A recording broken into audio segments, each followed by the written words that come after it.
Pastor Jeff. What's going on with you, man? It is the first week of the last month. I had to say it right. Because we all been saying it. It is the first week of the last month of the year. Man, we are already in December. It is crazy, man. It's nuts. It's nuts. And December, the way it falls, it's going to move fast. Absolutely. Because we only have 2 more Sundays before Christmas, the way the weeks fall. Mm-hmm. We have 2 more Sundays before Christmas, and we're there, man. We get after that, we're in New Year, man. I mean, it's absolutely there. Has the year flown by, or did the year fly by? Man, it went. It went. Yeah. It went, and I mean, from so much, from just being the busy schedules that we both keep, whether it's work, ministry, all of that stuff, man. I'm just like, we're already making calendars for 2026, man. Yeah. Already making calendars for what we gonna do next year. And, a lot of people have already made them, already locking in, what they want to do, where they want to be at. And have you came up with your 2026 slogan yet? Man, get your fix in 2026. Pick up sticks in 2026. Hit a lick in 2026. Don't be a blood, be a crip in 2026.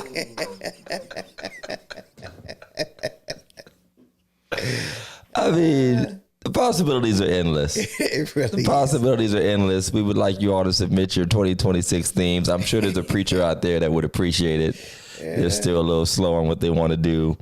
But, yeah, I mean, it's just, and it's that reflective time. We've all got our last, which it's funny because it's hard to enjoy the end of the year and reflect, at the end of the year because it's busy. Yeah. So, I mean, once you go from, Pastoral Appreciation Month, a lot of people have their anniversaries or just pastoral appreciation type stuff and fall activities. Once you hit that space from trunk or treats to Thanksgiving to Christmas, it's like a blur. And it's crazy how quickly things just run through. And then there's a lot of time off in between, or you start canceling things because of the holidays. Yeah. So you're actually spending less time, with the church. You're trying, because it can go one of 2 ways. You can either do a bunch of extra stuff, mm-hmm. or you could do a lot less stuff. Yeah. Yeah. So in my world, it's a lot less stuff. Mm-hmm. So there's no Thanksgiving service. We're not dragging you out the Wednesday night before or the Thursday morning. We're not doing that. We don't have a Christmas Eve service, right. That kind of thing. I know you guys are doing watch night. We likely will not. It would just we just get out the pattern of it. And it's kind of hard to recapture, to be honest. Like, people probably find this out for the first time, but it's something that if you're going to jump back into it, unless like you guys have some sort of partnership, right. You have to really pre-plan it. Yeah. And unfortunately, before it was just something that just came with the rest of the schedule. And once it doesn't, with everything else that's busy or surrounding it, it's so hard to take the time to sit down and plan and plot it out. Right. And I think the way we do it, and we have done it, and hopefully we continue to do it, makes it a lot easier because like this year, the onus is on us because at our church, all they have to do to host, all they have to do is come over. Both our praise teams will sing together, okay. And then we'll feed the folk afterward. Thank God for me. The church already got me hotel, so I'll just be staying down. And you'll just be staying down. I just, I'll leave service, go straight to the hotel. They got a hotel in Steubenville? They have an inn like I preached this morning. And they got the inn. They have an inn.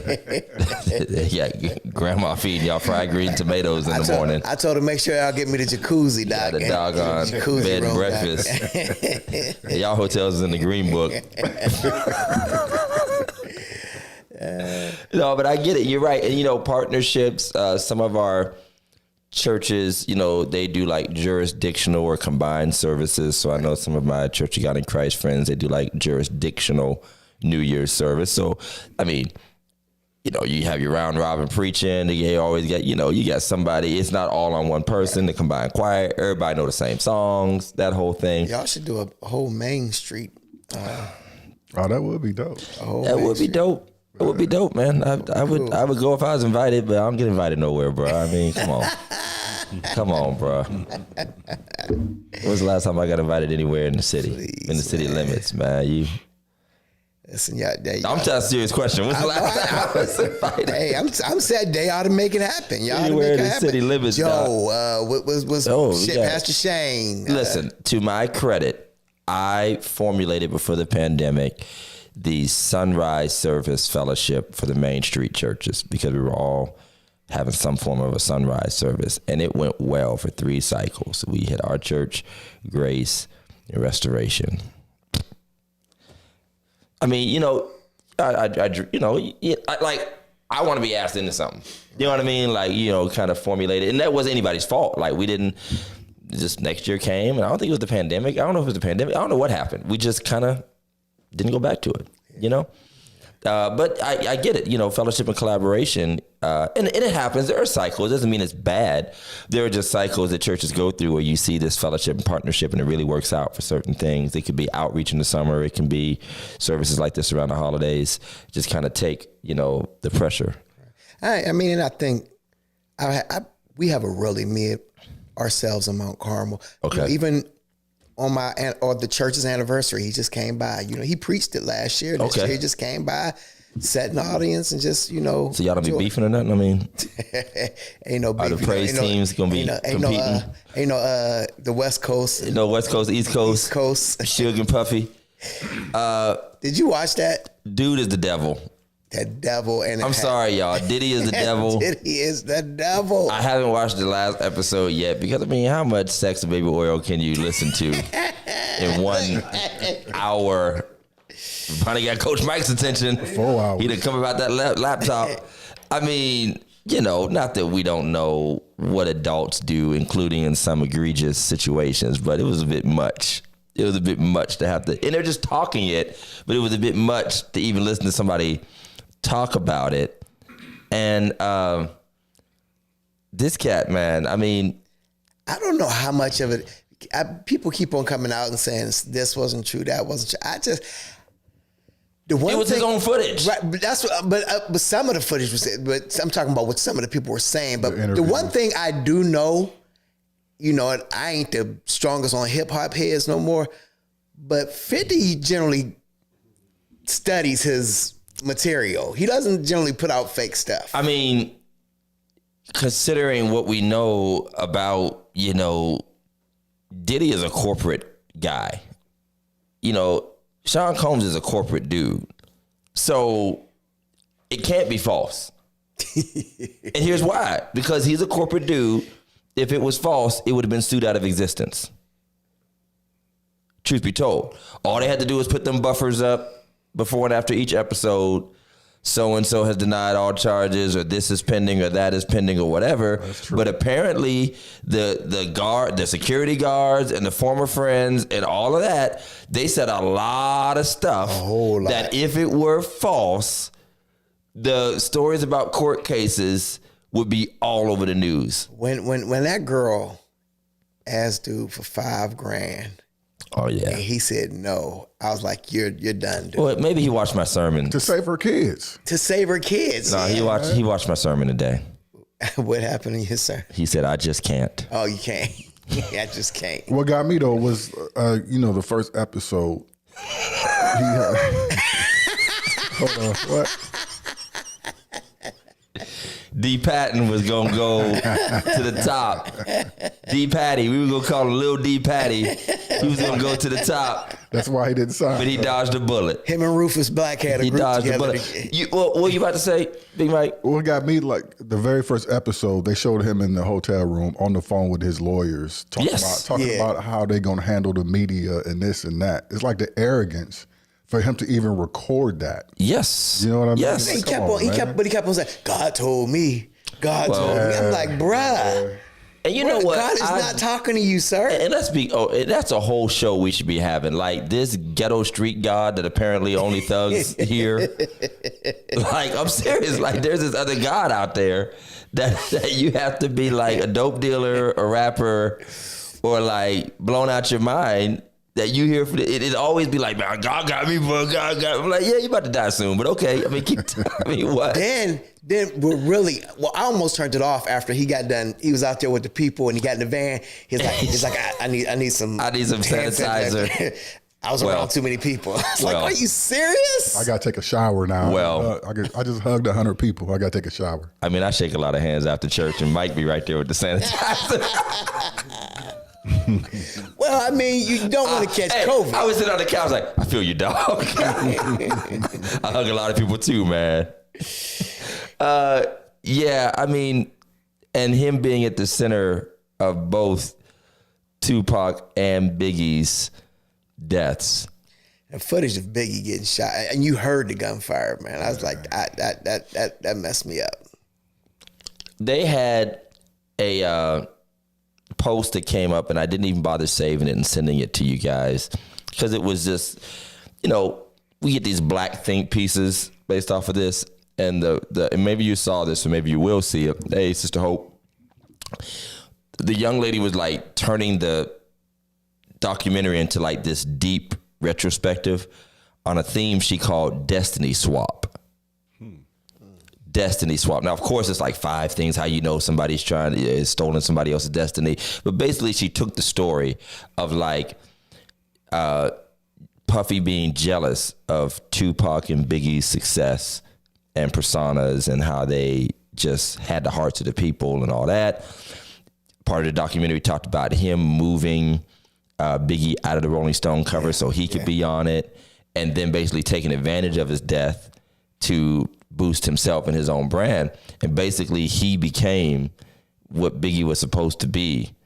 And of course she turns into like 5 preaching points, of how do you know, like proximity and, jealousy and all this other stuff. But, I just thought that was interesting because he definitely feels from the beginning, some of the more introspective stuff the friends were saying, like a person, and maybe a lot more of us can relate to that, and we don't want to admit it because we don't have the power and the ability to be as destructive as he was, but saying that he was always trying to be this image that, he was told his father was this, and his mom raised him. She was still kind of out there and making her money and just living within this world that was very toxic. How they hit and beat each other, right? Apparently.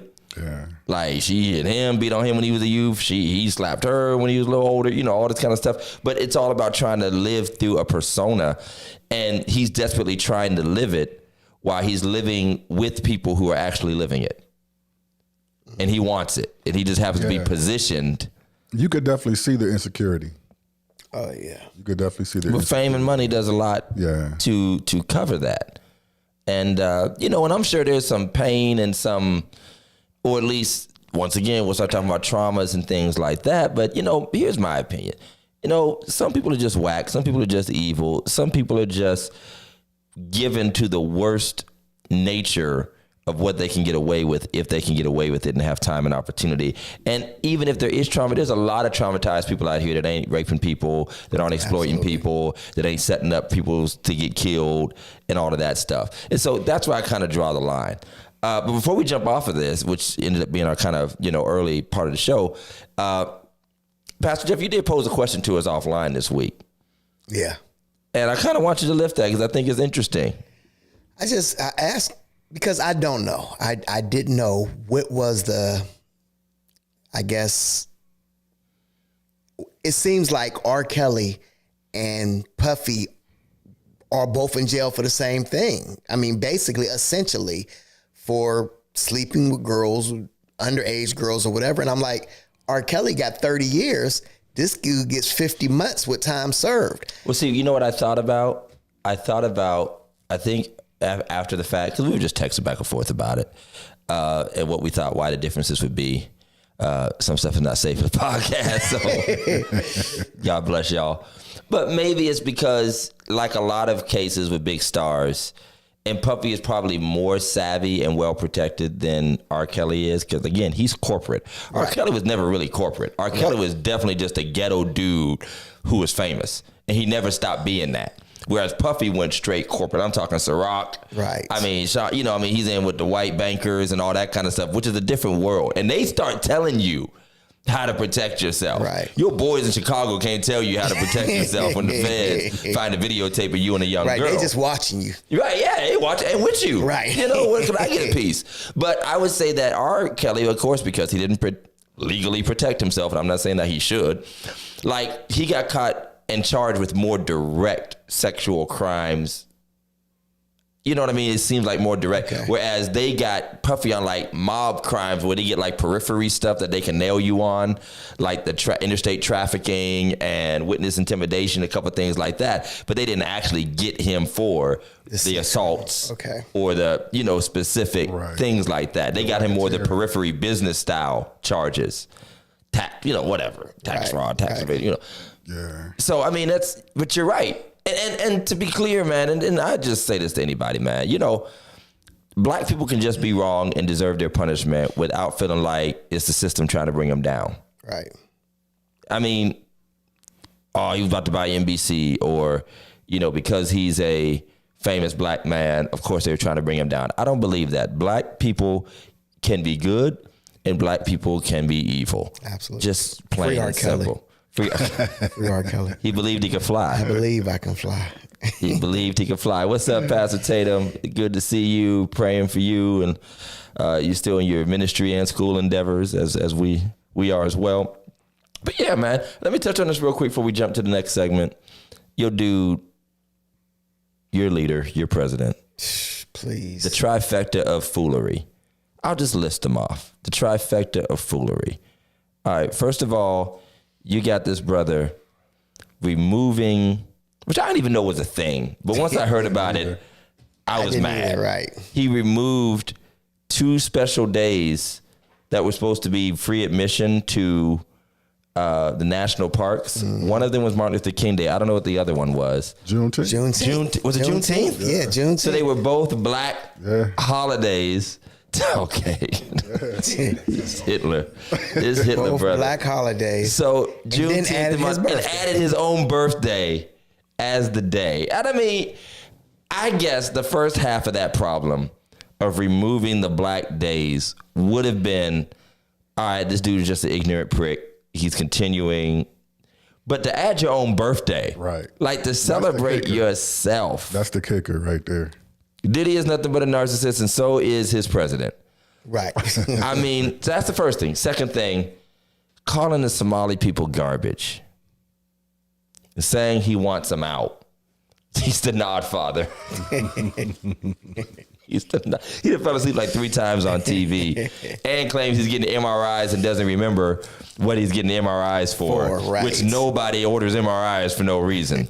But anyway, so then he calls the Somali people garbage. Now, I did listen to some podcasts and news reports about the situation in Minnesota. To his credit, it was bad. They're pretty corrupt. They were stealing like hundreds of millions of dollars for like years. Stealing from food banks. I mean, COVID money. Putting in COVID money. There was a whole like criminal enterprises, the Somali father. I mean, I don't know what it was. I know Somali had a mafia, but apparently they do. And it was like blatant. It was like ridiculous amounts. It was like, we need $100 million in apples. I mean, it was just stuff that don't make sense. But for him to be so blatant and say, get out of here, your country is trash, which he already did the whole S-hole country stuff before and all that. I mean, you couldn't be at a higher level of xenophobia and the basic blatant racism, basically, And then there's the third thing. These doggone boats. Oh my God. Bombing these. And I don't know if y'all saw the video, but they played like some blurry videos on CNN. War is war. And this is not even war. This is not the actual declared war, rules of war. And he's claiming that because they're terrorists, they call them narco terrorists now, they could blow these boats up. Dudes were just literally sitting there floating next to an overturned boat. And I thought they like strafed through, turned around and strafed through and killed them. It was like an hour or two in between. They like went back to the base, had lunch. Saw them floating. They went back to the aircraft carrier, had lunch, was eating sandwiches. They was on lunch break. It was on lunch break. It was like, yo. They had to clock out and clock back in. Yo, they're still alive. They got the clock. They got time and a half for this. Like, holiday pay. It went back and killed these people.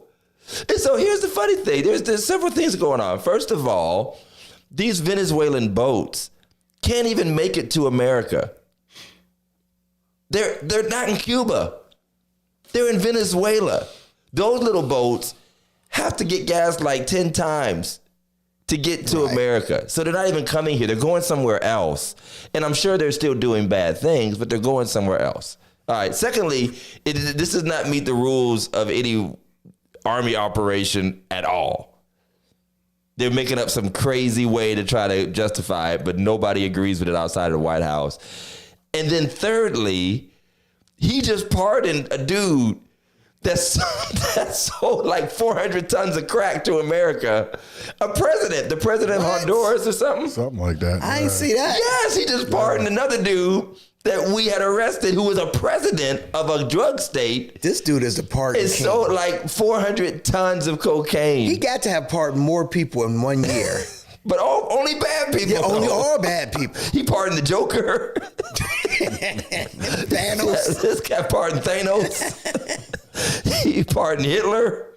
This cat pardoned Al Capone. He pardoned John Wilkes Booth. I mean, what in the world? My God. Green Goblin. I mean, what? So everybody how you have a war on watch. drugs and hard on drugs and all of that, which I'm not saying don't stop the drugs. But then another video came out of the Coast Guard showing how they intercept boats. And all they do is disable the engine and go on board and arrest the people. That's all they do. They got like a thing that can just target the engine. Yeah.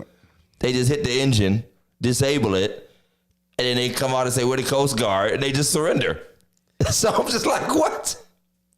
If they got their boat from buy here, pay here, it's on the engine anyway. It's an engine. Take that boat back to JD Buy Boater. the engine just stops and you'll make your payment. Exactly. Turn that kill switch on. But yeah, man, I mean, this guy's out of control. We're not even a year in. That's really sad. Maybe he was right when he said we might not have another election. He trying, man. Maybe he was right. What's getting me, like now he's really coming out as the old white racist man. I mean, he's actually saying stuff that sounds like the old racist white man now. There's no sugarcoating it. No, you know what I'm saying? He just flat out blatantly saying how he feel. Well, because he's had time, he's layered. You know what I mean? He started, little bit by little bit, and he's gotten away with everything. Yeah. Exactly. So now it's like, you know what I mean? Right. What y'all gonna do? Y'all haven't stopped me yet. And I think that's the envelope pushing. What can I get away with? There are two entities in our world right now, and I'll close on this, that are constantly asking, what can we get away with? The first one is the President of the United States. That's the first one. What can I get away with that people will just excuse and keep just rolling with? The second one is whoever keeps making all these AI stories about Deion Sanders giving away $5 million to a homeless shelter, or LeBron James buying his former high school janitor a car, or that time I saw one where Snoop Dogg went to visit Eminem in prison, and they had a concert in the cafeteria. I'm like, first of all, he's not even in prison. And people who I thought were very, very smart were sharing it like this is a beautiful story. So I literally think that social media is testing what people will believe and share. Absolutely. I am convinced. That's scary. The third one, you said, who was the first one? The president, AI. The third one is Mike Todd. Mike Todd. Oh. The third one is pastor seeing how much they can get away with. How Lord, much can you get away with if you put on one more piece of leather, tight leather? Come on. I can't believe Stop it. popping bottles, bruh. Well, thank y'all for watching Religiously Incorrect. Thank you for hanging with us. We're going to jump into our next segment we like to call Amen or Nah. Now, Amen or Nah is a newer segment. We've only been doing it for about a month and a half now. Yeah, a couple months. And this is designed for you to hear usually a preacher or Christian or church adjacent. We're not even going to talk about the Browns, but we will talk about the Steelers. We can't. I'm sorry, First Pastor place Tatum. I can't explain in them. the worst division in the NFL. I can't explain. Shador look good. That's all I can say. Good? Shador look good. I'm going for Shador. Best thing since Mayfield. So. Yeah, I mean, but Stefanski hates him, and you know who else? Stefanski is an old racist white man at this point because this cat. I mean, talk about trying to take a black man out, man. He probably wouldn't even play Willie Beeman. I mean, this cat, this dude. Willie Beeman. All right, y'all. So our Amen or Nah is a pastor, and he is actually a legendary pastor if you know who he is. I'll tell you who he is after if you don't. But he is a legendary pastor. He used to be on the Word Network all the time, one of them old singing Baptist preachers, back when the Word Network had the good preachers. Right. The good preachers. Marvin Wiley, Bishop G.E. Patterson, and this brother. So this is just commentary he's talking to his church about, and I think it's interesting. So play the roll, Mike. But you can't have a great preacher free. And ain't nobody can beat Fleming preaching when he want to preach, but you're not going to get me for nothing. Try to get somebody else better and see what they cost you. You're not going to get a great man going off to college and studying, got his master's and doctorate degree, and come here and preach and make you jump and shout and get happy, and you do nothing. When he paid to go to college, got all that training. Listen, nothing is free but salvation. And I'm upset with the church why these young preachers starting their own churches and don't want to pastor churches because these old deacons fight them and these old mothers won't work with them, and now they're going out starting their own churches because they're tired of going to college, getting all that schooling, and come back and you fight them and won't work with them. So they starting their own church. We ran the young preachers away. I need to take one old enough like me to tell you. They don't want to come pastor you. Start one up in a shopping center. And got all your young folk.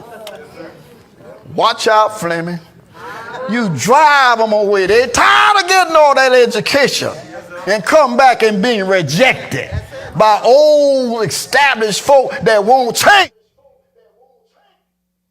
My fault. I cut it off early. My fault. So I was shaky at first.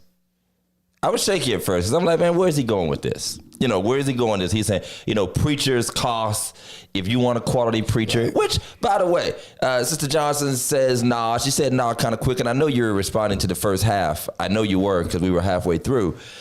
But there's merit there. I mean, do you know of a well-known quality minister that you can have to come in and do a revival, do a conference, do this, or quite frankly, be a candidate for a church or something like that, that you don't have the idea we're going to have to take care of this person. Now, maybe he said pay and that threw people off. Right. But basically, he was talking about taking care of a minister that if you want quality. And he was talking about can't nobody preach like Fleming. He's Fleming, Timothy Fleming. Right. And beast of a preacher back in his day. Absolutely. Beast of a preacher, old school Baptist singer, hooper, hollerer, can sing the old hymns and stuff. And I mean, he has the ministry to prove it. He's been doing this for 50, 60 years. But I mean, I get the, on the first half. But when he started going into the young ministers, and we have seen this cycle because we were younger. Mm-hmm. And thankfully, we weren't in horrific situations. I mean, I've been blessed for 10 years. We've been in good situations, but we've gone through things. But we've also seen people even around us go through some pretty bad situations. And I have to say amen, especially to the second half. I know the point he was making in the first half. Right. But the second half, I'm a big amen because times are changing and shifting. And by the way, school costs the same for preachers as it does for everybody else. Absolutely. And we have less career prospects, if you want to call it that. you know, when you think about these guys turning through seminary, which is no different than your regular bachelor's, master's, doctorate degree, they're coming out with the same debt your kids and grandkids are coming out with. And what he said was not just the pay, but like the fighting, and we've watched it, you know. So what's your take on that? I mean, it's hard. It's definitely hard when you, and I guess it depends on exactly what ministry you take. And I think that comes through, you know, when you have these interviews. And, you know, I think you just like you guys are watching us to see if you want to hire us, we're also watching videos of you. Oh man, we are watching videos of you to see who was the pastor before there wasn't a pastor. Oh yeah, it's somebody in that church who was the pastor. Somebody in that church ran some things. That's right. What family is running stuff? How strong are the deacons? We watching y'all too. And here's the funny thing: we can visit other churches that have a pastor, and we can tell right away who's making them miserable. Yes, wow. Without them even telling, because we'll talk and tell each other. Absolutely. That one over there, good night. They always on my nerves. Sometimes we can just be sitting there watching the service and be like, that one is a trip. Mm-hmm. This one is giving my man heartburn. Yep. You know what I mean? Like you can feel it. We can go and visit churches. Thank you, Dr. Wingfield. And we know if the pastor gonna last or not. I'm like, I'm about to preach your anniversary, Doc. I hope it ain't your last, because it kind of feel like it. And sometimes you come in there and they gonna tell you, yeah, this is probably gonna be my last. This is probably gonna be my last one here. I mean, you know, but he's right, because times have changed. And there is definitely a crossover tension. And it is not to say that the younger ministers don't bear some blame. Some come in too hot. Absolutely. Too fast. Trying to change too much. And I mean, and they come in, remember what he said? He said, Fleming's old enough to say this. Right. And he is. Well into his, in his 80s. The problem is when some 20-something come in there talking like that. Mm-hmm. Because they do. 20 and 30-somethings come in these churches talking like that. Y'all don't want to change.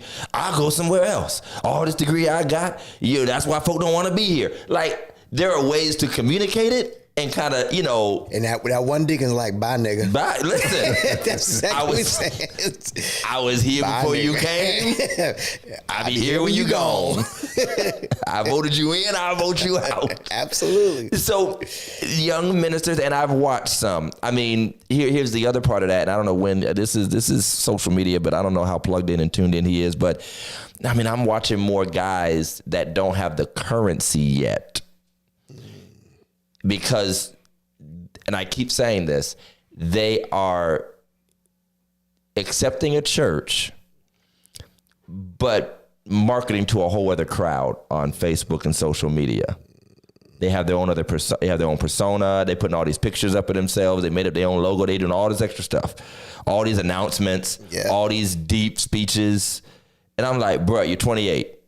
Like, sit down somewhere, man. You just took over the Mount Moriah Baptist Church. Has been around for 260 years, and now it's a new day under your leadership, and you and your cute little wife and all that. And I'm so very grateful that when we first started at Agape, and you were first getting started, like, social media wasn't as savvy and slick as it is now. It wasn't this marketing machine. Right. It really wasn't like a marketing machine. It wasn't a bunch of slick flyers and people looking extra, live wasn't out just yet. Right, you couldn't do all these personal lives yet. And so what we're seeing now is a little tough because they're to blame. But in a sense, I will say amen to the whole thing, even though his first half was a little rough. Remember, old black man can say what he wants.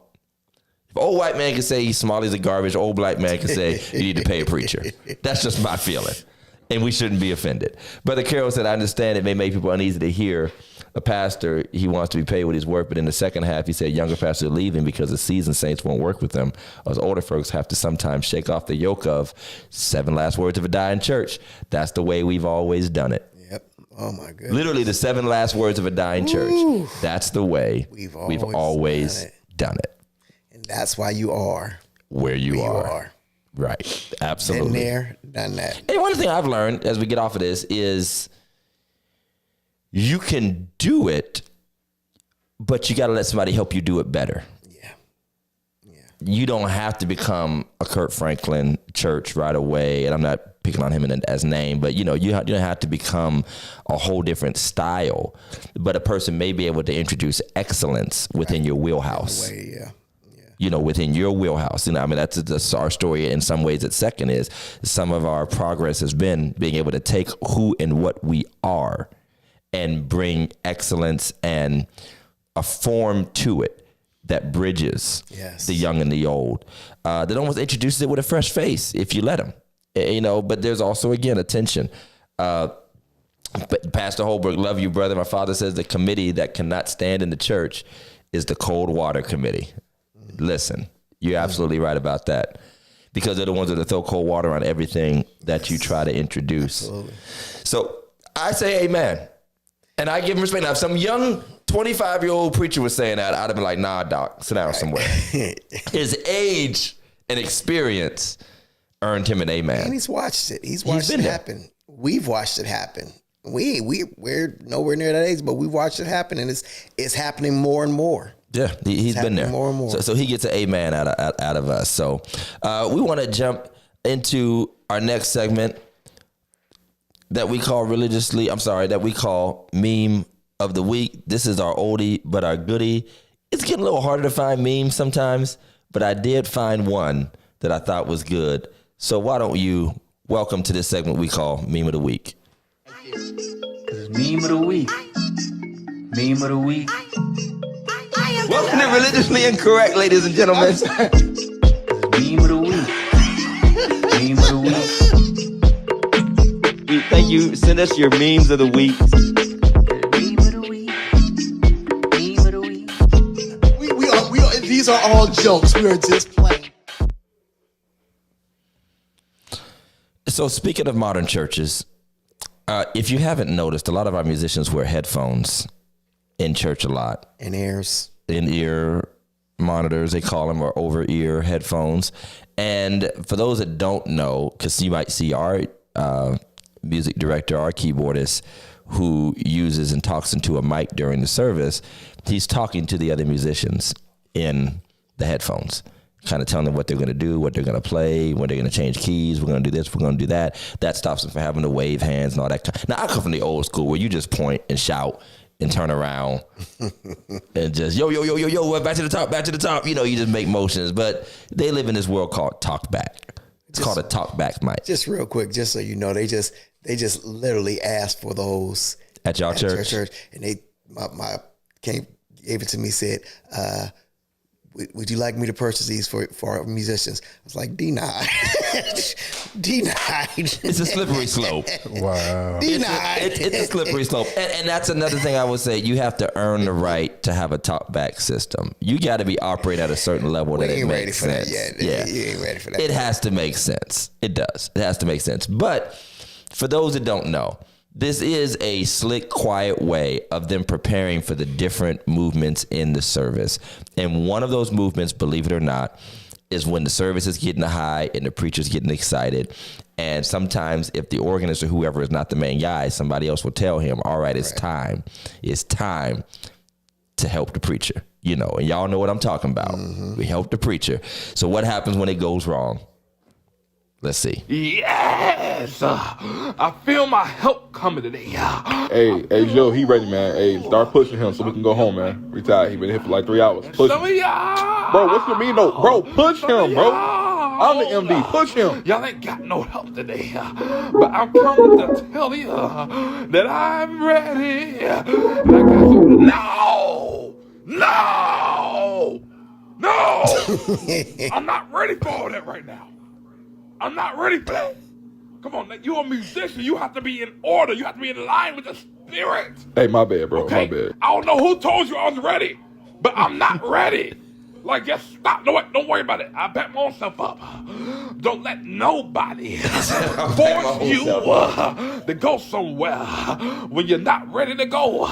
Yes! Come on now. Now I want to come on, play with me. Yes, God. And I want to tell you that you got somebody that's going to help you out. Just like this organist. He need all the help. Yes, somebody. Yes. See, you done messed me up. But come on, stop all that fancy stuff. Come on, what are they trying to keep getting stuck? Come on, somebody get them off the organ right now. Get them off. Oh, my goodness. He said, Pusha, we've been here for 3 hours, which is real, by the way. Okay, I've been a church organist. I'm not going to say what churches I've been at, Brother Carol, but you might know. And sometimes you just do start hitting the keys because you're ready to go home. And you know you can get them. You know you can get them. You know you get them. But I've also been there where they shut you down, too. Mm-hmm. And they have literally walked on pews, screamed, hollered, been in 3 keys, and as soon as you touch the key, they be like, no, I ain't there yet. I ain't ready. You trying to rush me. It's terrible. Then they do like this cat start preaching on you. Right. Completely preaching on you. Turning the whole sermon. My God. Have you ever been in a service, and thankfully this has never happened in my own church, but I have been some places where the organist started playing and I wish he wouldn't. Oh, yeah. Oh, yeah, absolutely. Like they have no feel. I had an organist try to tune me up from like my first sentence. Right. Oh, wow. Dude, Like give me first 20 minutes. Yeah. Give me 20 minutes. And then I'll probably say, I wish I had an organ right here. Right. I wish I had somebody. I'm not saying that. You better feel me. Prove your worth. But I've had people like from the very beginning, or they like never stop the whole service. They start off with the real slow. Yeah, they never stop the whole service. And then there's some that just can't play, and you don't know it until they get loud and just start mashing on keys and stuff. And they're not even playing in a key. They're just like a 4-year-old just mashing. That hammer will mess you all up. And the hammer will mess you up. It will mess you up. And it makes you think that you're sounding good because it sounds so intricate to you, but out there, it's like a muddled mess. Straight. It's like a muddled just mess. Loud. And so, yeah, I mean, I've not had to fuss at anybody yet. I have had to say, hold on. Yeah. And the funny thing is, and then I learned how musical and astute you really are. And if you're watching me or not watching me, or if you even know the common sense basics. Right. Because the fist means stop. So there have been times when I would just put the fist down behind the pulpit towards the organist, like, nah, I'm good. And it's just like, bruh, calm it down, man. Calm it down. You know, that's the worst. Or, you know, the guy that, you know, wants to tune you up on keys, you're like, man, I want an organ here, man.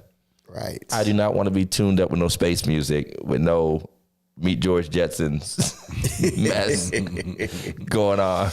You're like, and they're like, I don't want to hear all this unsolved mystery sounding mess. Now, I think for me, it's a lot. Because I am literally, I'm a consistent 35 minutes. Okay. That's it. I generally will not go over 35 minutes. So at 20, start to roll. You know what I'm saying? Yeah. You already know. At Get 20, it going. Get it going. Because I'm just about done. Right. So, you know, and I think that will make it. But, you know, I know a lot of preachers might be 21 week and 50, you know, an hour and 15 minutes to next. So. And to end on it, I'll tell you what. If you're the MD in the top back and you told somebody to do something that get them fussed at, you owe them some money. Oh, absolutely. He definitely owe him some. You owe them some money. You owe him an extra 50 for that. Lunch or something. Right, something. Cash out in 25. My bag ain't good enough. Right. My bag ain't good enough. Good enough. Now, I will say, I've learned, you know, since going to second, I mean, like, I know your patterns, and I know when you're getting ready to. So, you know, we'll be sitting there, you know, Ethan the Lion sitting next to me. I'm like, all right, get ready. They'd be like, for what? I'm like, just get ready, because I know it's coming. You know what I mean? Oh, yeah. You know, I know when you're about to hoop. I know you're about to do the altar call, the whole nine. So, that chemistry is important with it. It absolutely is. It's definitely important. Like you said, in the patterns, everybody has them. Right. Everybody has them. So all you have to do is pay attention. I don't have to be around a person maybe once or twice, be like, all right, I got it. I know what he's about to do. you know, in whatever role. So if you happen to have a meme that you think might be interesting, you can always send it to religiouslyincorrectpodcast@gmail.com. And we'll take a look at it, see if it's good. If it's not, God bless you. You know? The spooky music. Not the spooky Eddie Long music. With the tight shirts. Nah, sleeveless robes. Sleeveless robes. Now, with the threads coming off of them. Now, the Karen Osborne's comment, today you were done, but we weren't. Church after church today. It was different. It was good. Yeah, I almost shouted down the steps. I almost ran out of church, started shouting. I had to hold myself so I could shake hands with people. I'm like, one of y'all about to get slayed back here. I hope you're ready. I hope you're ready. We'll go from handshakes to forehead slaps in a second. Keep this up. Yeah, that ending though. Yeah, God was good to us. God was good to us. We want to thank our sponsor for Religiously Incorrect's Annex Events. For your party needs, event needs, call Annex. They have chairs, they have decorations, they have backdrops, they have machines, they have tents, and the famous Party Dome. Check them out for all of your party and event rental needs. Annex Events will get you right with a custom event made special just for you and your organization or family. Call Annex Events at 330-979-2909. Look them up online on Facebook and tell them that Religiously Incorrect sent you, and you'll get 10% off your very first order, but you're paying full price after that. Thank you, Annex Events, for being a proud sponsor and supporter of Religiously Incorrect Podcast. Love you much. And that's absolutely right, Dr. Wingfield. Not Put X. me in the right key, not X flat. and I, there's a young man who I love, and I'm going to tell him this because I heard him play at 2 different churches and do the same thing. Find the key before you play it. Because I've been hearing some guys like just start going in on the chords, where we used to do the little put your ear down, right. listen for where he's at, and listen to somebody else tell you, because sometimes somebody else in the room is like, he's. I tried to tell a guy at a funeral, I tried to motion to him, he was not looking, and I can say it now safely. My bishop was preaching a funeral, and the organist was just in a whole other key the whole time. And my bishop has a unique voice that you have to listen to hear where he's at, but he did not listen. And I watched it affect the sermon. Because I know when he can go if you push him right. If you push right. And it matters. It matters. If you get pushed right, you're going to go someplace. You're going to go. That's where it's at. You're going to go to the mountain. You're going to the mountaintop. And y'all going with us. Lift mine eyes into the hills from which comes my help. We might roll back down, but we're going to get there. So today we want to finish up with a segment that just sort of, since we don't have a guest, it's just me and Jeff shooting the breeze. And he actually sent us a video. And we hate to not give credit to the gentleman, but we just want to kind of talk off of that. And we call this last segment of our sort of show, of our discussion, Clergy Killers. Clergy Killers. Now, I don't know what you can say on social media anymore if we're going to get muted for this, you know, because you can't say it. Everybody has to like misspell the word death and murder and kill now. But Clergy Killers is not actually, you know, the demise of ministers, hopefully. It's just more about what stunts ministry, what discourages. And it's not that we haven't talked about different things before, but this video just really brought some things to light. And Pastor Jeff, I want you to kind of dive into the first clergy killer that the gentleman mentioned in his video. It was on a podcast. And that first clergy killer was division. Division. And I think, you know, when you're talking about division, it's so divisive. You know, I mean,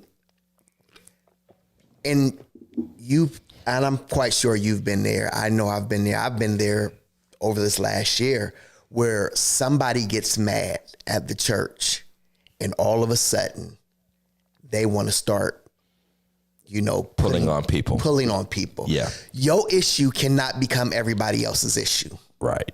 Your issue should not become everybody else's issue. And as a pastor, I can't let your issue become everybody else's issue. Right. So if you want to leave, go ahead. But you're not taking everybody else with you because it's your issue. And those type of divisions, it will absolutely kill a church. Right. It will kill because you're sitting up here and you're like, you know, first of all, you're telling a story, you're only telling your side of the story. Yeah, correct. You ain't telling the whole Right, story. right. You ain't saying what's really going on. You It's ain't a very telling biased what your part in the story was. And you're always the hero, and they're always the villain. Right. You're always the victim. They're always the aggressor. The victim, right. Yes, That's absolutely right. the victim part. Right. So yeah, I mean, division can, and it hurts so bad, man, because it's like, you know what? I would have stood up for you. Right. I would have been there for you. There's another part of division that is not necessarily tied to direct conflict. And I know that pastors feel me on this. It's not that there's some open conflict or disagreement at work, a story and all that. It's just the presence of people who just don't get along or are just entrenched on opposite sides. And you know that you have to navigate through those factions. Mm-hmm. And it almost affects the ministry and the ideas that you have to present, because now you have to calculate who am I going to involve, because you know that involving some people will immediately eliminate other people from even wanting to come around. You can almost tell by who you work with on a service, event, initiative, or whoever, that this group of people work well with them, and these other group are going to run, literally act like it don't exist, because and it won't be open, hollering, negativity, storytelling, meetings, or anything like that. But you can just see the presence. And here's the funny thing. People will tell you how different individuals in the church can be, their personality quirks. They're harsh, they're mean, that person has a bad attitude, that individual is hard to talk to, they're arrogant, they're this, they're that. And you're like, as a pastor, you're on this perch where you see everybody. Right. And because of your position, but more importantly, because of your love, you want to, and you do work with everybody. And you so desperately want everybody to be able to say, yeah, old dude can be a jerk sometime, but let's just work together on this one thing. I'm not asking y'all to be best friends. I'm not asking y'all to go to each other's houses, but the 2 hours a week y'all up in this building together. You know what I mean? Like the 2 hours a week where y'all in this building together, can we just work together on this endeavor? Can you not like turn a blind eye to a good effort or endeavor or service or committee or whatever, because that person, and sometimes watching people's tolerance or lack of tolerance for other people when we all need mercy. Yeah. It's so debilitating sometimes, and it makes you mad at them. The more they tell you a story about why they just can't come around when somebody else is there, the more ticked off you get at them. Because first of all, my first issue is like, how old are we? Right. Like, unless they slept with your husband or something. I mean, like, I don't want, like, like they robbed me, or it's like, tell me something serious. Right. Please tell me something serious other than I don't like the way they talked to me at that church picnic that one time. Or they took the big watermelon, before I had a chance to get to it. Or that person's always stealing extra pops when we have a dinner. And, I mean, sometimes the issues just be so petty. But what's crazy is most of the time somebody done told you something about them. About them. Oh, yeah. And everybody warns about everybody. And we got to sit there like, some people don't like you either. Right. But listen, you're not as popular as you think you are. And by the way, neither am I. Because y'all all probably talking about me. Like, we know when to be united when we don't like you. We want to vote you out. We're ready to vote you out. We will all come together for that. Coalition of the willing. But yeah, I mean, division is tough, and it's true. And I'll say it like this, and I feel the same way about black people and culture and community as I feel about the black church. Because of our limited numbers and capacities, we can't afford to divide. And when you divide, you effectively dilute your efforts at anything. Absolutely. Whether it's just a everyday worship service, whether it's a project or a campaign you're on, whether it's an event you're hosting and sponsoring, whether it's the presence of, man, it would look really great if all the different factions, all the church came when I went to preach somewhere or go be a part of something, and all 100 of them were there. When I know full well only the 20 are going to be there, and then once the 20, we find out which 20 are going, the other 20 ain't going to go. And so you're diluted. You're smaller than you ought to be.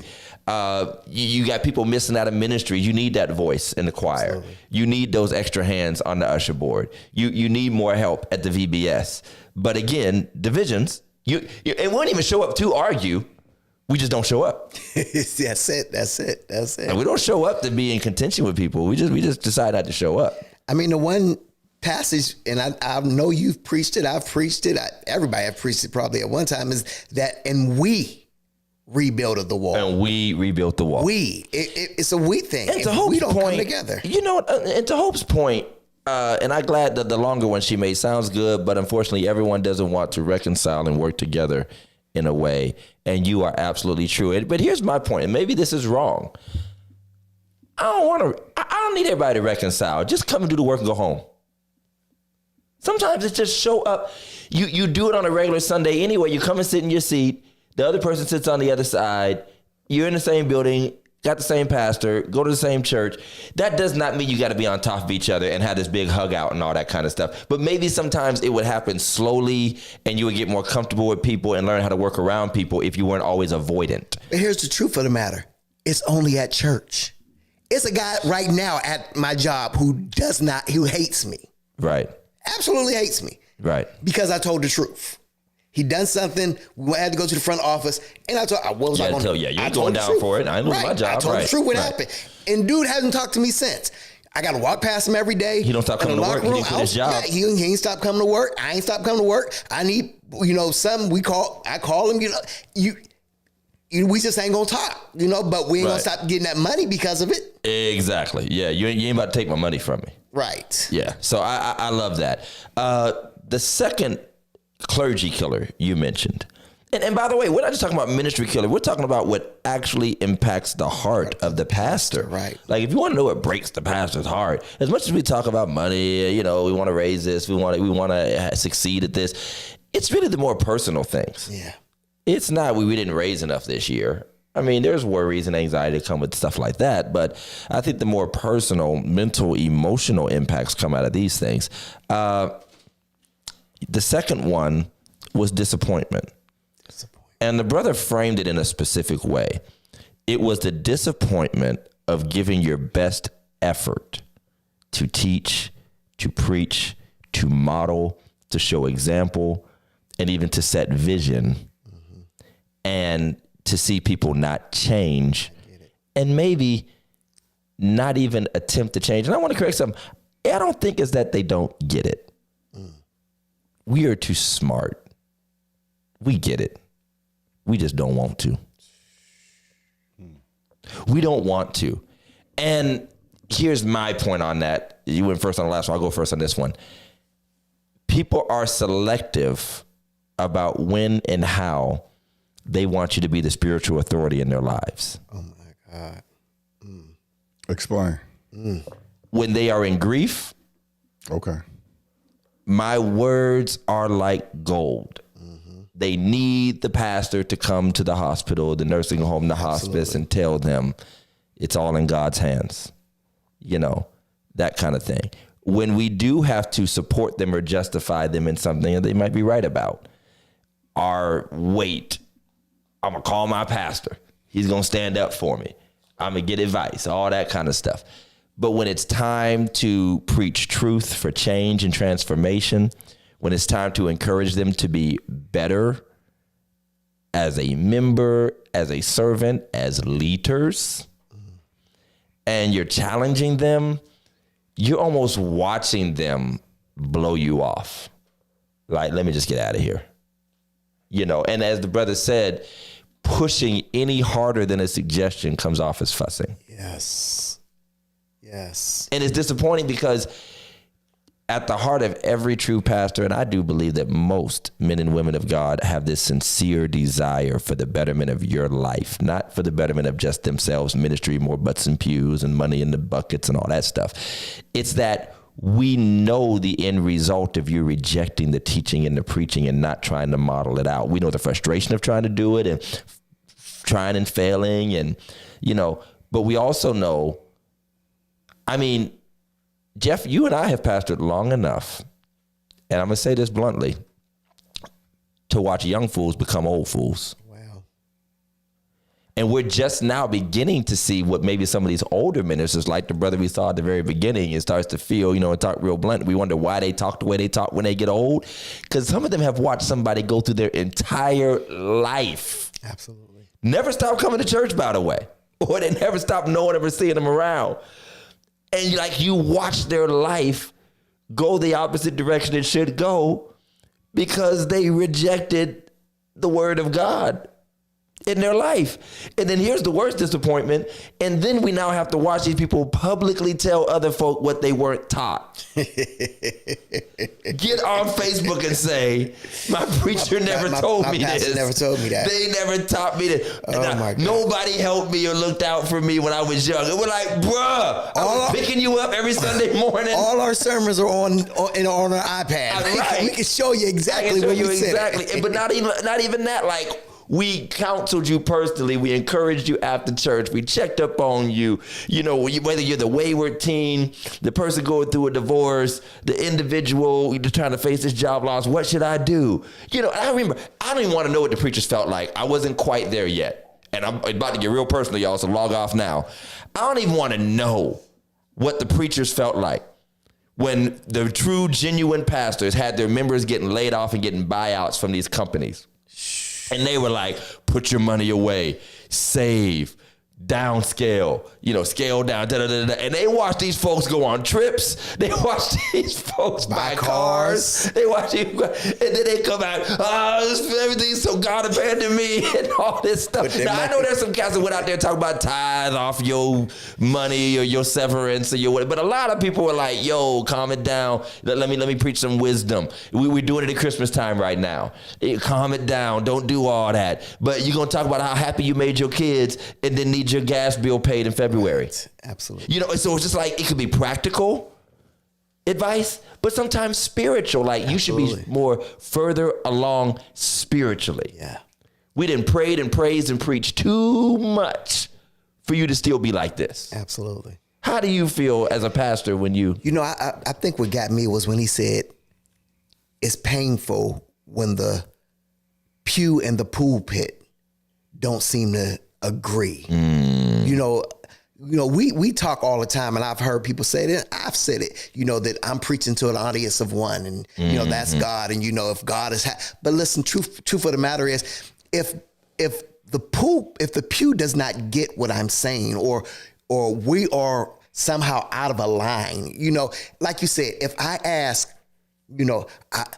I'm going to preach here, I really love, 10 people to show up, right? And don't none of them show up. Right. You know what I'm saying? Or I'm like, listen, share. We got this coming up and nobody likes it. Nobody does it. Yeah. That's disappointing. Oh yeah. That's just not, because it's like, listen, I'm not asking for a lot. Right. I'm not asking for a lot. I'm asking you to hit like and share. That shouldn't be too hard. I always say, this is the easiest form of evangelism Christians have ever had. We used to be told, let's go knock on doors, let's go get out of the van, pass out tracts. You know what I mean? Remember tracts? Remember we walked around the whole neighborhood. Dogs chasing us. I mean, it was horrific stuff we was asked to do. But that's the thing about the disappointment is you see that life pass right before your eyes. And what you just said, Pastor Jeff, was just because, you're not supposed to be worrying about us. You're supposed to just be pleasing God, and it's an audience of one, and preach to God. God doesn't need your sermon. God does not need me to preach to him. Right. You ninjas need me to preach to you, and every week you prove to me why you need me to preach to you. Matter of fact, when you don't come to church, and I preach my butt off, God gave me a word, and then you don't come to church, and I'm not saying you had a bad reason for not coming to church, but then I see the chaos of your week. I'm like, yo, ninja butt should have been in church. And Bible study, by the way. And some of the stuff people ask about, sometimes you watch them go and seek out other sources for the thing you literally taught out last night. You literally taught on how do I deal with rejection. I literally taught a whole hour-long lesson about this. And now you're asking Instagram if anybody has any advice for you. And you're just like, your mind's just exploding. Because you know God gave you a word for your people. And it's like a dog that won't eat the food you're putting out, or a kid that won't eat. And they're like, but I'm hungry, I'm starving. And you're like, I tried to feed you. Bruh, I heard the late, great, we talked about him the other day, Troy Bronner. Said, he said, man, I preached this phenomenal word, preached my heart out. And soon as service is over, you're trying to knock at my door. You didn't come to the altar. You didn't come, exactly. You did not come for prayer, but you want to take my time. Yes. And come in my office and talk about what I literally just preached about. And here's the crazy thing, and this is true facts. If you were willing, which the majority of people are not, and if they say it, they're lying. If you spent as much time or time that you wanted of ours in any one meeting in prayer about the thing you wanted to meet about, we wouldn't have to have a meeting. Wouldn't have to have a meeting. For the hour of my time, and I'm not saying I don't want to give you the hour, but I'm certain you didn't give God that hour. You wanted my hour. Right. And as I said this morning, and I have limited time. I have limited supply of time. God can talk to all y'all. all day at the same time. All night at the same time. And don't even have to try to call and make an appointment. Right? But you won't take the hour. And I'm talking a real focused hour for real, that you would have spent with me. And to be honest, because I'm just a human being, I'm trying to work out in my mind what you're telling me. And, you know, I'm limited in experience and I don't know what to say. Sometimes people drop stuff on me. I'm like, bro, you need to really pray about this, man. I don't know. You know, I don't want to say something. You talking about you on the edge of life. Don't make me responsible. I'm the last person you talk to. somebody jump off a bridge. Last place he was at, the pastor's office. I don't want to hear that. So that's the second one, is disappointment. And specifically, what's up, Minister Chauncey? And it's the disappointment. It's Pastor Dwayne too. Pastor Morrow, God bless you. Yes. Of giving your best effort and not seeing the fruit. Here's the last one. Desertion. It's a big one. Desertion. Feeling, and you touched on it. You started to go there when you said, and I'll frame it what you were saying. You were talking about giving the people you serve and serve alongside the opportunity to serve with you and to do things that will help the ministry, and see them not make the baseline efforts. And here's how I frame that. It's almost like, as he said in a way, Jesus asking the disciples to go pray with him. And after 15 minutes, he looks up and they're asleep. And it feels for the preacher in this collective entity that you're by yourself. Yes. If I don't lead, push, press, almost pressure and prod everything, every aspect. You're coming to us for our approval for things, and okay, do you like this? Do you like that? You know, that's fine. But where is the partnership in this spiritual ministry? You feel deserted. Yes. And that's the level of, here's the crazy thing, in a crowded room, but still feeling alone. Right. Then the second one is when the room is empty. So there's a desertion that exists in front of people, with the people, just a feeling. And then there's a desertion of, where'd y'all go? And that, I think that's the real, you know. And when you're in the service and, you know, they say you are deserted, that means while the fight was going on, you ran. The fighting, when the war broke out, you duck-tailed and ran. And I think so often when it gets hard, people have a tendency to say, you know what, God is leading me somewhere else. You know, God's leading me. Yeah, God is leading me somewhere else. And, you know, is there not a remnant? Is there not a remnant who will stay? Sometimes it doesn't have to get hard for that to happen. Sometimes people have to start feeling too confident. You actually gave them some tools, and as soon as they learned how to use a hammer, they decided they wanted to go build their own house. Doc, you better. Because you put some tools in their hands that they didn't know they had. You gave them some capacities. You showed them some things. And they got too comfortable with what you have to offer them. And they feel like they can always come back to it whenever they get good and ready. And so, as I always say, they don't value the power of presence, in particular their own presence. You gave them the tools, they leave, but then they want your approval on their leave. They want your blueprint. They want your blueprint with a piece of a toolkit you gave them. And back to the disappointment and the true care, and you think we're holding you back. Not holding you back. I'm protecting you from yourself.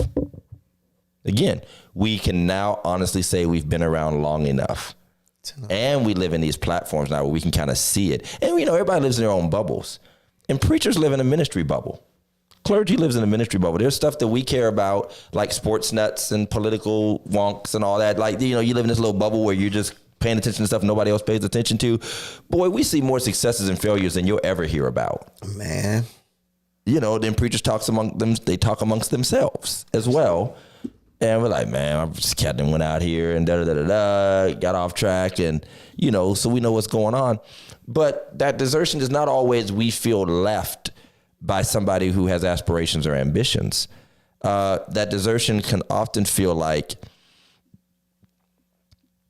at what point can I sit back and watch the community of Christ operate like it ought to without me driving every part of the machine? Absolutely. Can you praise God when I'm not in the room? Yep.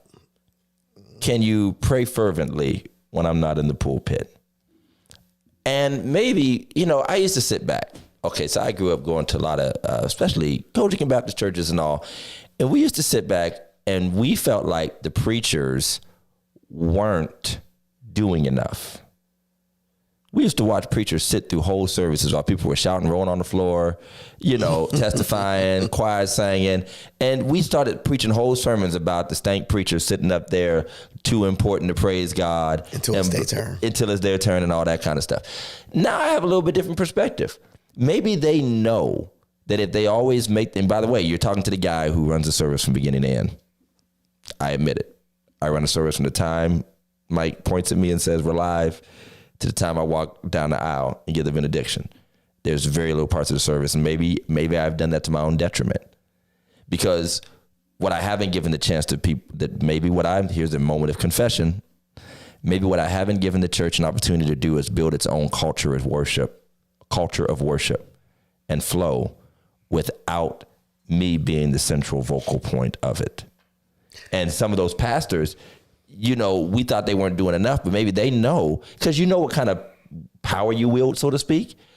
They know that once they step in that manner, you can never leave the room. Right. You can never leave the room. But what happens when you do give somebody the ball and they fumble? I want to take it back immediately and never give it to them again. And I think that's what happens so often. I'm like that high school coach, be like, get off the field. Get off the field. Get off the field. I mean, people fumble, and I mean, how much grace do we give to allow people to make those mistakes in order for them to get to the place where they can help you run that ministry? That's a different conversation, though. It is. You know why it's a different conversation? Because we are not structured anymore as a church to give the opportunities for those gifts to be developed. Because now we only have one service a week. Yeah. We only have one gathering. Do you know where you used to get developed at? Friday nights, Sunday nights, yeah. Evangelistic services, pastoral nights, testimony service. You little young minister go out there and run a testimony service. You do something wrong, ain't but 10 people here. I'll correct you later. Right. But now we are in these productions with streams, and it's got to be just right. You can't learn an instrument. You can't learn how to pray. You can't learn how to sing. You can't learn how to direct. You can't do all that. And so Sister Evans is saying you can't let your members know when you're not there Sunday morning. And I don't. You're right. Absolutely. But I will say that desertion, and I'm not speaking as some wounded, bird or something.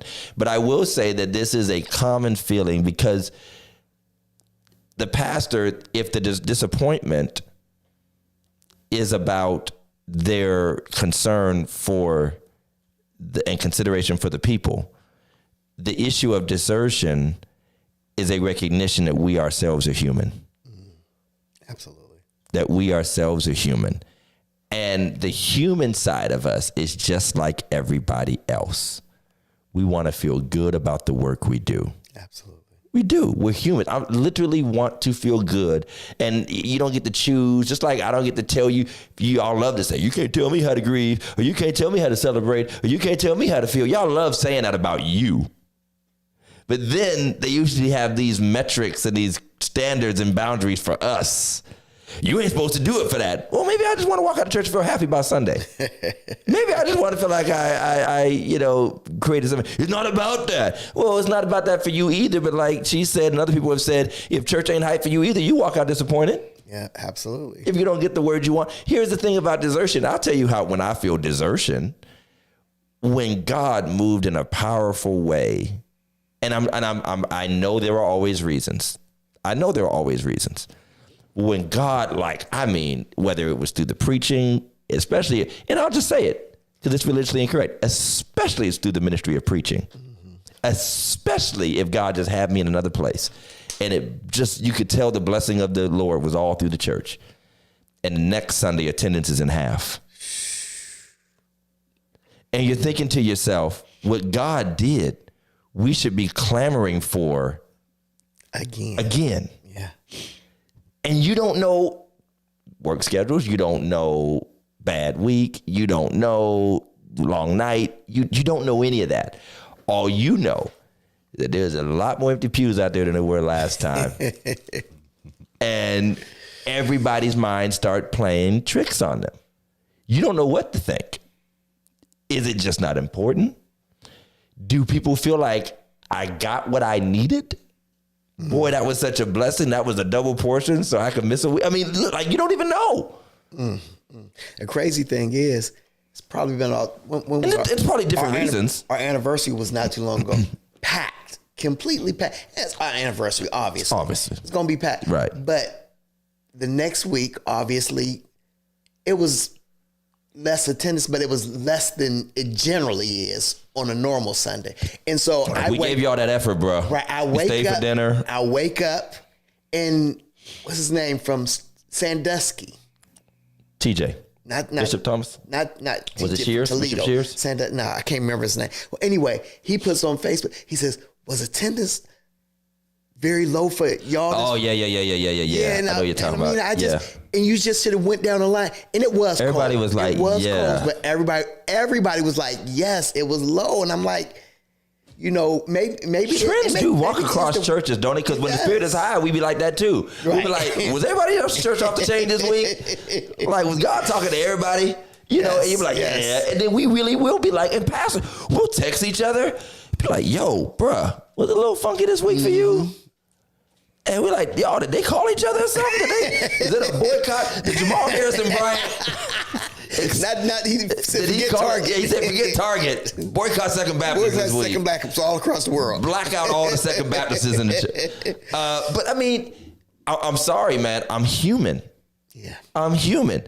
If a music artist put on a show, they want to sell tickets. Yes. You know what I mean? If the football player is on the field, he wants to look up in the stands and see people cheering. And the sad thing is, we ain't like Fantasia. We can't cancel. Bruh. We still got to show up. Wow. Bruh, I ain't refunding your ties. Yeah, you're right. And then we talking about and then we got to get up there and lie, talking about the faithful few and 2 or 3 are gathered. Come from back. Y'all come in from the back. The angels are filling the room. We just be up there lying. It's all right. And really, God, the whole this time. This is who God wanted to be here. That's the biggest. This is who God wanted to be here. Where 2 or 3 are gathered. Oh my goodness. These are all lies.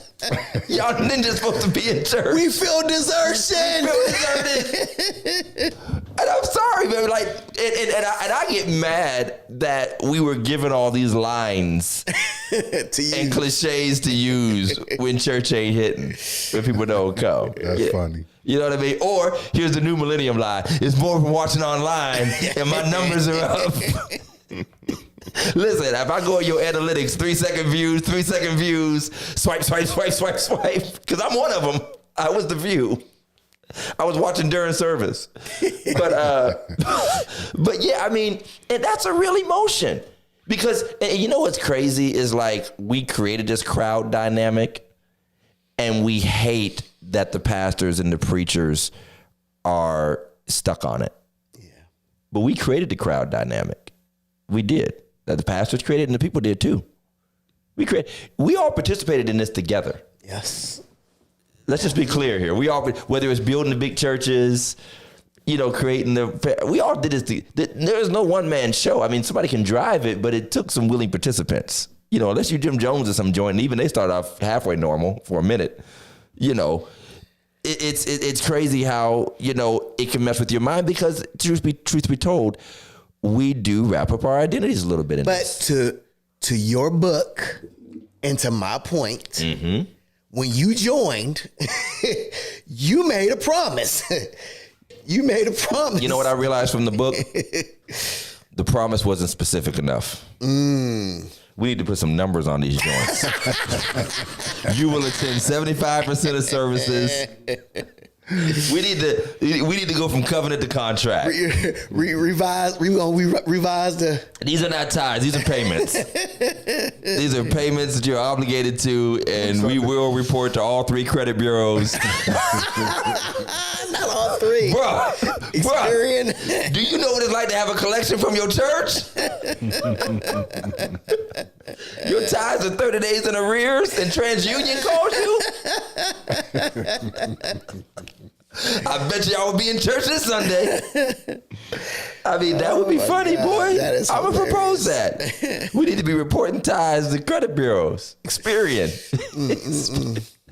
But we just wanted to talk about that because this is what went down to 500. Man, listen, I'm a Second Baptist Church. Now you can't get a credit card.